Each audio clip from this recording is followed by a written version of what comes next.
Wyoming Territory, 1883. The wind tore down from the Bighorn Mountains, sharp with dust and the scent of snow, and Catherine Hale stood outside the dry goods store in Sheridan, clutching her shawl tighter with one hand and her empty basket in the other. I said no credit. The shopkeeper barked behind her, already turning his back. Not again. She didn't argue, just nodded quiet and stepped off the wooden porch with her chin held high, even though her stomach ached from going without since yesterday. And her son hadn't had more than half a biscuit since dawn. The hem of her dress dragged against the packed dirt, and she blinked fast against the sting in her eyes. She would not cry, not in the middle of town. A few steps away, a man leaned against the post outside the livery, arms crossed, hat low over his eyes. His coat was worn but clean, boots scuffed from the trail, and there was a steady way about him like nothing in the world could shake him. He watched her without pretending otherwise. "You got turned away for food?" he asked, voice low and sure. Catherine stiffened, then gave a small nod, eyes flicking toward her wagon. "I will figure something out." The man pushed off the post and stepped closer. "Come with me," he said, simple as a handshake. "I'll fill your table tonight." She hesitated, her hand tightened around the basket. "You do not even know me." "I do not need to," he said. "You got a child to feed. That is enough." Her gaze dropped to the dust between them. "I cannot take charity." "It is not charity," he said. "It is supper. Come on." Catherine looked up at him, then really looked.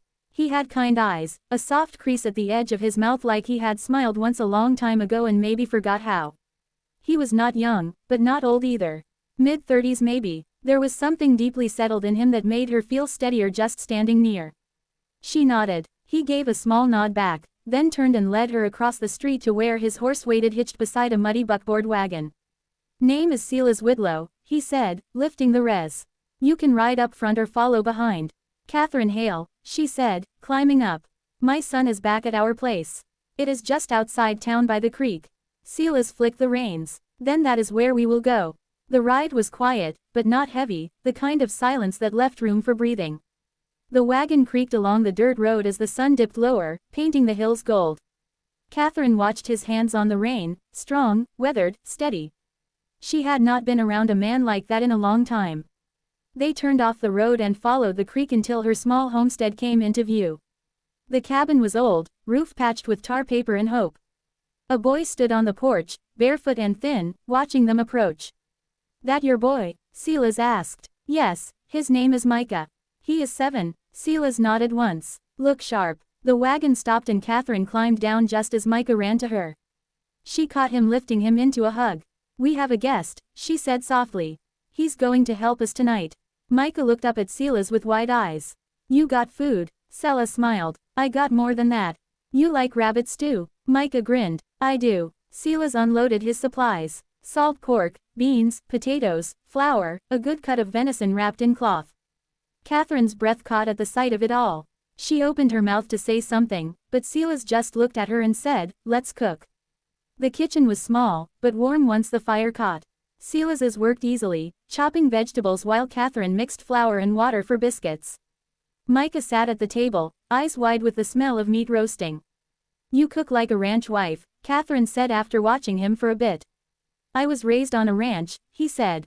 "Ma died when I was 16, learned what I had to." She nodded. "Your father gone before I can remember," he said, not looking up. "Any family now?" Casa shook his head. "Just me." Catherine stirred the stew. "Same here." They did not talk about what happened to her husband. She did not offer and he did not ask. It was enough that she stood tall and her boy was alive. That was story enough. Dinner filled the small cabin with warmth and laughter Micah had not made in weeks. Afterward, Silas helped clear the table, then stepped outside while Catherine tucked her son into bed. When she came back out, he was leaning against the porch rail, looking up at the stars. "Thank you," she said quietly. He looked over at her. "Anytime. You did not have to do this." "I wanted to." She stepped closer. "You are kind." He shrugged. "I do not know about that." "You are," she said. Her voice was soft but sure now. "It has been a long time since someone showed us kindness." He looked at her, eyes catching the moonlight. "It does not have to be the last time." Catherine swallowed. Her heart beat faster, not out of fear, but something she had not felt in years. "Hope. You mean that?" "I do." They stood there, porch boards creaking under their boots. The night quiet around them but for the wind in the trees. "Will you come back tomorrow?" she asked. "I will," he said without hesitation. She smiled then, real and full. "Good." Silas tipped his hat. "Good night, Catherine." "Good night, Silas." He walked down the path and climbed into his wagon, the wheels creaking as he turned back toward town.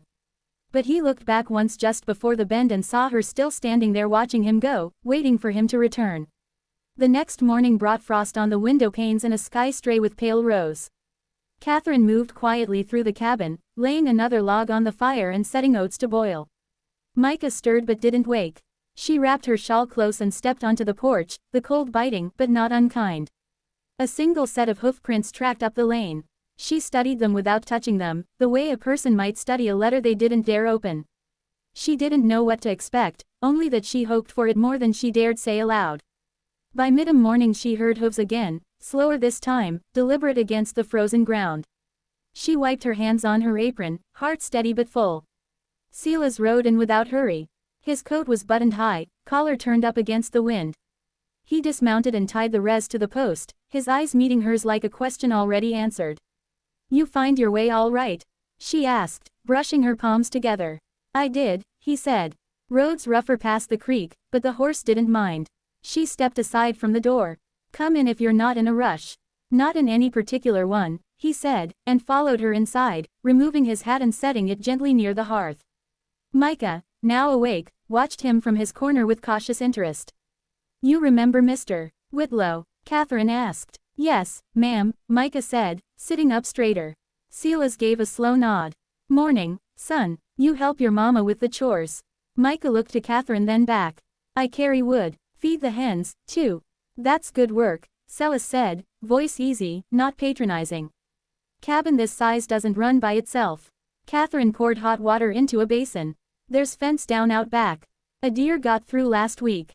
I can take a look if you've got spare wire," Silas offered, slipping off his coat. "I've some rolled under the lean-to," she said, surprised at how natural it felt, him standing there like he belonged. He glanced toward the window. "I'll get started before the ground softens. Wind's got a sharp edge this morning." While he worked, Catherine brought out her sewing basket. The boys' shirts were wearing thin at the elbows, and she had no fabric to waste. She stitched while keeping half an eye on the yard, watching Silas's move along the broken fence line with quiet focus. He didn't talk to himself like some men did when working alone. He just moved with purpose, like every task mattered. By midday, the fence stood straight again. Silas came in with dirt on his boots and a scrape on his forearm that he didn't mention. Catherine handed him a tin plate with last night's biscuits and slices of ham she'd kept wrapped. He sat near the fire, stretching his legs. "You've got a good piece of land here. Water runs clear. Trees for shelter." "It was my husband's," she said, threading her needle again. "We came from Kansas 5 years back. He put up the beams himself." Silas didn't speak for a moment. "He pass here," she nodded once. 2 winters ago, fever took him fast. Micah had gone outside to check the hen house. The quiet between them stretched, not uncomfortable, but full. Silas's turned his plate in his hands. "I buried my mother near Laramie. She liked the wind there. Said it kept her honest." Catherine looked over at him. "You stayed long, few years. Took work where I could. Drove cattle north. Helped build the rail grade. Never stayed long anywhere after that. You planning to stay now?" He met her eyes. "There a reason I shouldn't?" She set her sewing down. "No reason I can think of." He stood brushing his hands clean. "I'll ride into town. Bring back nails and salt if you're low. Anything else?" She hesitated, then said. "Window glass if you can find any. That back pane near the stove has a crack coming through." Silas nodded. "I'll keep an eye." She walked him out to his horse. The wind had picked up sharp enough to tug at her shawl. He mounted, adjusting his saddle without haste. "I'll be back before dusk," he said. "You don't owe us anything," she said, voice quiet but steady. "I know," he said. "That's not the reason I'm coming back." She reached up without thinking, brushing a bit of dust from the collar of his coat. "Then I'll be here." He tipped his head once, then turned his horse toward the path, not looking back this time. But she watched until he disappeared beyond the bend, the place where the creek dipped low and the trees crowded near. Inside the cabin held the scent of ham and wood smoke. Micah came in with a feather in his hand, grinning. "I think he likes it here," the boy said. Catherine smiled, running her thumb along the edge of her thread. "I think he might." The wagon wheels cracked through thin ice along the ruts, and Silas returned by late afternoon, his coat dusted with road salt and his cheeks raw from wind. Catherine stepped away from the chicken coop when she heard the horse wiping her hands on her skirt, her breath clouding in the air. He lifted a small crate from the back of the wagon, the wood damp but solid. "Found the glass," he said. "Traded a pair of stirrups for it. Fellow at the Smiths owed me for a saddle cinch I fixed last year." She held the crate as he handed it down. "I'll keep it wrapped till spring. No point fixing panes till the ground thaws. I brought a roll of oilcloth, too," he said. "Might keep the cold from creeping in till then." Micah opened the door from inside, his hair sticking up unevenly. "I finished the kindling. There's a lot this time." Silas gave a short nod. "You haul it yourself." "Dragged it in a sack." The boy said it kept snagging on the door. "Next time, twist the top and tie it off." Sis said. "Stops it catching." Micah blinked, nodded, then disappeared back inside. Catherine stepped up onto the porch beside him. "You teach children much." "Not often," he said. "But I remember what I was like at that age. Would have listened better if someone had spoken plain." She leaned her shoulder lightly against the door frame. "You speak plain." Silas looked at her then, eyes steady beneath the brim of his hat. "Only way I know." The wind caught a coil of her hair and brushed it against her cheek. She tucked it back, not looking away. "You work with leather?" she asked. "I do when it's needed. Used to ride dispatch for the stage line down near Rollins. Saddle straps wore fast. Had to mend what I couldn't replace." She motioned toward the lean-to. "There's an old harness back there. Been cracked since before the fall. If you've got time, I trade a jar of plum preserves for the work." "I'll look at it after supper," he said, preserves or no. Catherine stepped back and let the door swing open behind her. "You'll eat with us again." He set his hat on the hook beside the door without answering. The stew that night was thinner, stretched with turnip and a bit of barley, but Micah ate 3 bowls without stopping, and Silas didn't leave a scrap behind. After the dishes were stacked, Catherine laid out her mending in front of the hearth, and Silas sat nearby with the harness stretched across his knees. The silence was different now, not the hush of strangers, but the comfort of people who had begun to belong in the same space. "You ever think of settling somewhere for good?" she asked, threading her needle through a torn seam. "I did once," he replied. "North of Cheyenne. But the man who owned the land ran short on gold and long on promises, sold the place out from under me." She nodded but didn't comment. Trust, she'd learned, was built in the space between words. "The land here is held in Micah's name," she said after a while. "No bank can touch it." Silas glanced up. "Smart wasn't my doing," she added. "His father had sense about some things." He didn't ask more, just leaned forward, cutting a new strap with his pocket knife. The hearth crackled and popped, and the wind outside began to rise. "You sleep in town?" she asked. "Room above the livery," he said. "It's dry mostly. Boards creak something awful. You're welcome to the cot in the corner if the drive back's too long," she said, eyes still on her sewing. "I'd not want to impose." "You wouldn't be." A quiet passed, filled only by the sound of the knife slicing through leather. "I'd stay then," he said at last. She folded the shirt and set it aside. "There are extra blankets in the trunk." He stood to test the leather strap's give. "I'll fix the buckle tomorrow." She nodded. That would be good. Micah, already asleep, stirred under his quilt.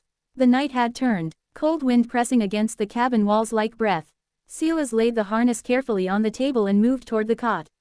Catherine rose to bank the fire, her hands steady, her shoulders no longer braced against the weight of everything. Before she turned in, she paused beside him. "I trust you," she said, voice low but certain. His eyes met hers. "You've got reason to." She nodded, then reached out and touched his hand just once before stepping away. The wind howled against the eaves, but inside the little cabin it was warm. By the end of the week, the harness was repaired. The oilcloth nailed tight over the cracked pane, and Silas had made a habit of arriving just after sunrise. He never knocked. Catherine knew his boots by their weight on the porch, the way they paused at the door like he was waiting for the day to tell him whether he was welcome. She always opened it before he had to wonder. On Friday, the snow came heavy and wet, trailing down from the northern sky without hurry. Catherine watched it from the back stoop, her shawl wrapped close, a tin basin cooling at her feet. Silas came around the side of the cabin, his coat soaked down the shoulders, a bundle of chopped kindling in his arms. "You'll catch chill," she said. He set the wood down and looked out. "Past the fence line. I've had worse from a mountain spring. This is soft weather." She picked up the basin and straightened. You speak like you've known a lot of places. He brushed snow from his sleeves. Enough to know the wind sounds different in everyone. They went inside together. Micah was building a tower of wooden spools near the hearth, his fingers red from the cold. Catherine set the basin down and reached for another log. Silas crouched beside the boy. You ever seen a snowshoe rabbit? Micah shook his head without looking up. They turn white when the snow sticks, Silas said. Makes them hard to spot unless you know where they rest. Micah glanced sideways. You ever catch one once took nearly an hour just to track. They're smart. Catherine stirred the pot on the stove. You think we'll be snowed in? Could be. Silas said drifts are rising fast in the low ground. She met his eyes across the room. You planning to ride out in it? He stood slowly. I was going to. There's no need, she said. You can stay. He didn't answer right away. The room was warm, but the quiet turned close. You sure? He asked. I wouldn't have said it if I wasn't, he nodded once.